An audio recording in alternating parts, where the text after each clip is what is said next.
Time to talk to Rocky Long on Scott and BR, the Mighty 1090, head football coach of the San Diego State Aztecs. Saturday afternoon, 4:30 on ESPN2. So, you know what's really cool about this is that when you look at Saturday, it's the championship day of college football. Yeah, that's right. You've got the ACC championship with the number one team in the country, Clemson. You've got the SEC championship with Alabama, who maybe thinks they still have a chance to break into the top four. The Big Ten championship with Michigan State and Iowa fighting for possibly that fourth spot. Iowa's 12-0.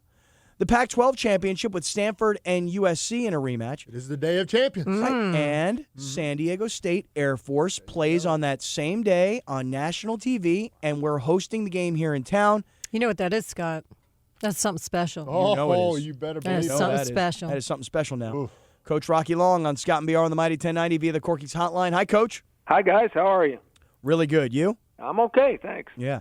Hey, Coach, start us off talking about the quarterback situation. As far as Maxwell Smith is concerned, the injury, and I loved the story this week that he plans to come back and play in the bowl game, and you didn't even come close to ruling that out given the knee injury. Tell us about that.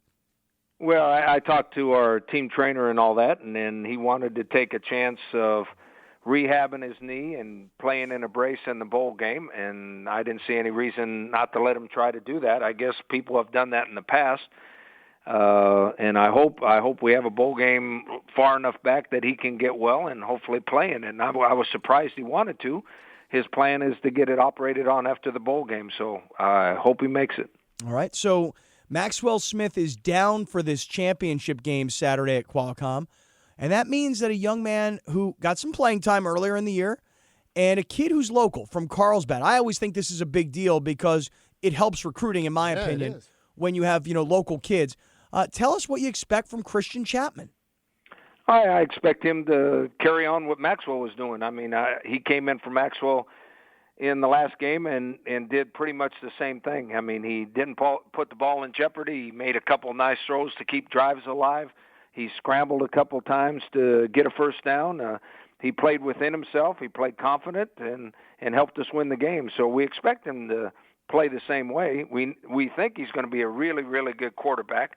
The only thing he's lacking is a little experience. And I suppose, Rocky, I mean, Maxwell's there and watching, the stuff that you guys are doing, and I would imagine that he's been kind of like an extra coach for him. He has, and Maxwell's been in every meeting, and he's been at every practice, standing behind the huddle. And when it's Christian's turn to, obviously he's watching, and when it's not his turn, they're back there sitting there talking about things as they go. And, I think that's a great thing by Maxwell doing that, and I think they relate well, and that will help in the game. Yeah, that is huge, man. Coach Rocky Long on Scott and BR on the Mighty 1090. Now, look, the thing about Maxwell Smith has been this.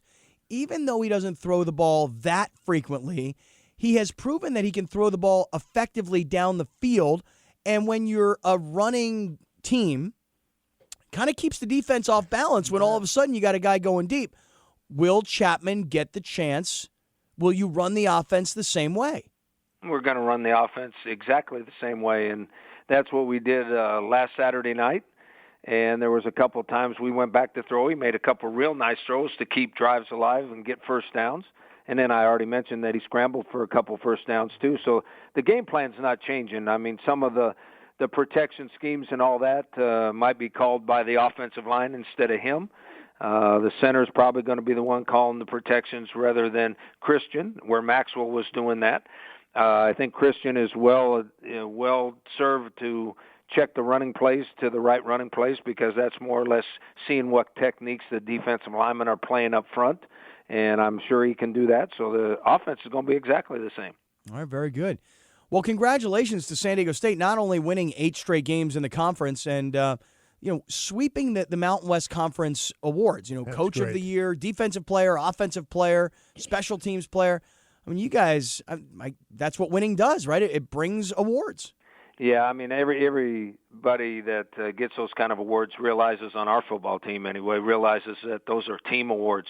Not that those kids did not have great years. They did. They had outstanding years. But there's some other players in the league that had just as good a years statistically, but they weren't on a winning team, so they didn't get the award. So all those kind of awards come to teams that win games. All right, Rocky Long with us on Scott and BR on the Mighty 1090. Now, last time we talked, you really did not expect to host this game. However, your alma mater, New Mexico, did you a monster favor. They knocked off Air Force. They beat Boise State.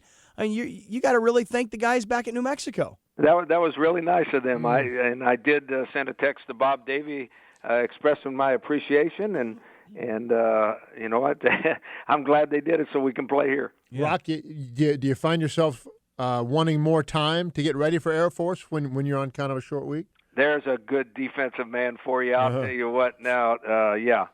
I've said this earlier in the week, but we always prepare for the triple option in spring practice a little bit and in fall camp a little bit because we always play those guys. But this year we didn't have one option team on our schedule, so we did not practice in the spring or the fall. And this is the first time in a long time I've tried to get ready to play that option game with normal week's practice, and it's driving me crazy, and I'm really nervous about it. Well, if you could, give us a little scouting report on Air Force because, frankly, we haven't seen them play this year. Well, they're basically a triple option football team, but they run about 15 other kind of options, too. Triple option is when they read either the man over the guard or the man over the tackle. And if he closes, the quarterback pulls it, and he runs with it unless someone takes him, and then they pitch it to a guy. That's the triple option. They have two of those. They also have a speed option, which is basically a sweep with the quarterback tying down the defensive end. They have a counter speed option to try to get the linebackers going one way and the quarterback doing the same thing. And then they have some trap options where they try to trap for the fullback or the quarterback so that it looks like the option and they carry the ball. You want me to keep going or not? Now I understand why this is such a problem. Yeah, and he's got it committed to memory, by the way. That was fantastic. Now I understand why this is such a big issue and how you would want more time to prepare. Yeah, but during the regular season, most teams will get extra time, and our players will play hard. We will make some assignment mistakes on defense that might end up big plays for the offense. In fact, I told the offense they got to be ready to outscore them this week. So our players will play hard and try to stop it, but the better we do, the better things are, obviously. But our offense is going to have to score some points. Coach, I don't know how much winning this game or, frankly, losing this game really impacts where you guys will go for the postseason. Maybe it will. You can tell me if I'm right or wrong. But where are you hearing San Diego State might catch an invitation for a bowl game? Well, we hear since we heard BYU took the Las Vegas Bowl. I think that the bowls I'm hearing the most are the Hawaii Bowl and the Cactus Bowl. But obviously nobody's telling me that for sure. I'm just hearing those rumors.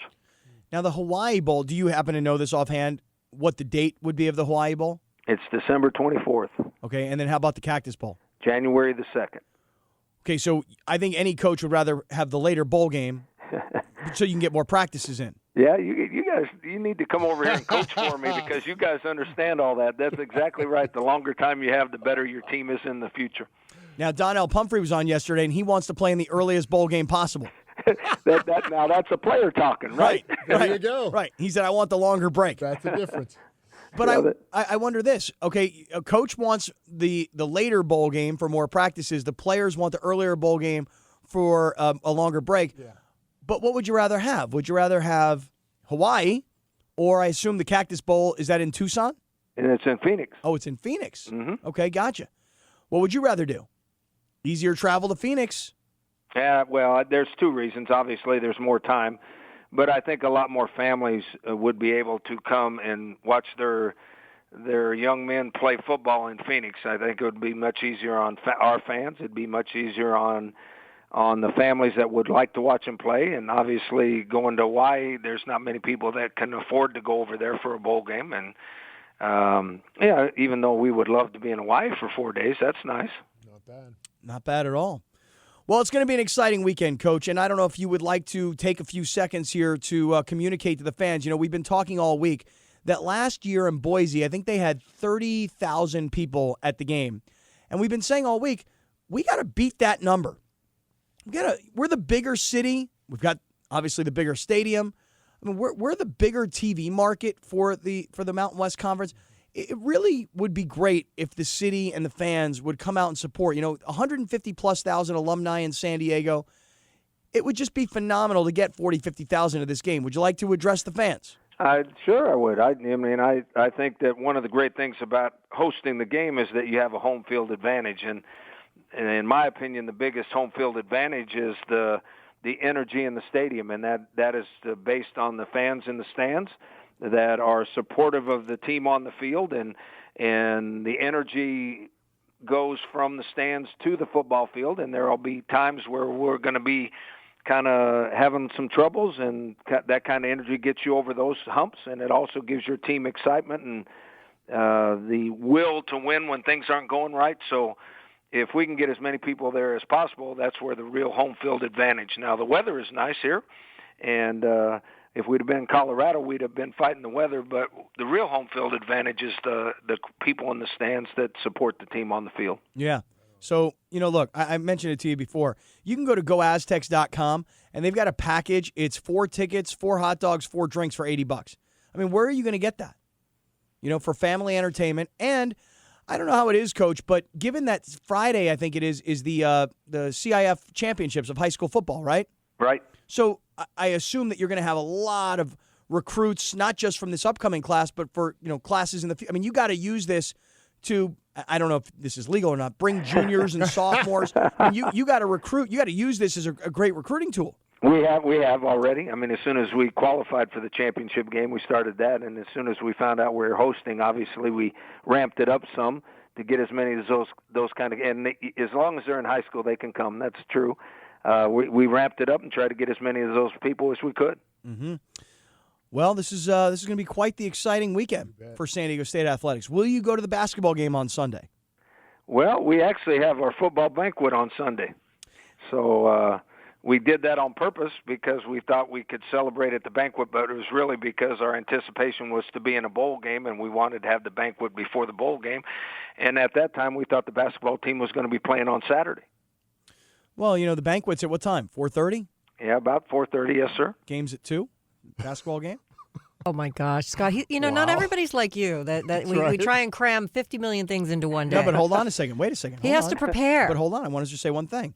If Rocky leaves his home in Ocean Beach and drives to Petco Park, it's literally on the way to campus. So, I mean, and let's assume for a moment that the Aztecs are going to win the game. How is it on the way? It's not on the way. It's not in the middle? You wouldn't say that? No, you take the 8. You go straight out the 8. He's not going by the 5. Well, but I'm saying it can work with me, Linda. Work with me here. But all I'm saying is let's assume the Aztecs are going to win this game. Don't you think the fans would like to cheer Rocky Long when they see him on the big screen at Petco Park? Their hero, absolutely. I mean, 9 straight wins in the conference and conference champions? Mm-hmm. Coach, I think you should go. Well, we'll see what happens. Maybe I'll show up. All right, well, let me know if you need tickets. Okay, thanks. I think I could probably get one. Yeah, I don't know. We're so excited, but they're going to miss you at the OB parade. You know that, right? Well, I'm going to miss the OB parade, too. Linda, you going to be you on a float? I'm handing out candy canes alongside my husband's float, yes. Gotcha. Yeah, no the beads? band is playing. No beads? No, we don't do that. Don't do beads. No, we do candy canes. Got it. Coach, congratulations on an amazing year. Would love to see you just finish this thing off on Saturday. Got to. Well, I appreciate it, and I appreciate you guys for always having me on. Thanks a lot for helping us. It's a real pleasure, Coach. Thank you. All right. Bye. See you later.